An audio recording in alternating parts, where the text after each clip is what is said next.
જૂનાગઢ જિલ્લામાં મગફળીના પાકમાં મુંડા નામની જીવાતનો ઉપદ્રવ વધતા ખેડૂતો ચિંતિત બન્યા છે।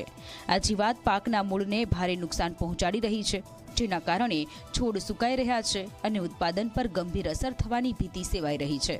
આ મામલે ખેડૂતો દ્વારા સરકારને સર્વે કરી સહાય આપવાની અપીલ કરી છે, તો બીજી તરફ કૃષિ નિષ્ણાંતે આ જીવાતોને નિયંત્રિત કરવા યોગ્ય માવજતની સલાહ આપી છે। આ જીવાત મૂળ ખાઈ જાય છે અને ડોડવાને પણ નુકસાન પહોંચાડે છે। 5 વીઘાની મગફળી વાવી હતી, એમાં 3 વીઘામાં મુંડો આવી ગયો અને 2 વીઘાની વૈધી, એમાં પૂરા બિયારણના ન થયા અને ખાતરના ન થયા। અટાણે ખાતરના ભાવે આસમાને પૂગી ગયા। જમીનમાં જીવાય તેવી ઈડ જેવી એ ખાઈ જાય આખો છોડવો, એટલે મૂળિયું ખાઈ જાય એટલે પહટે જ નહીં, હુકાઈ જાય ઊભો છોડવો। ઢાલિયા કીટો રહેતા હોય તો એને આપણે ખાસ કરીને કોઈ પણ પેસ્ટિસાઇડ દવા છાંટી ને એને કંટ્રોલ કરવા જોઈએ।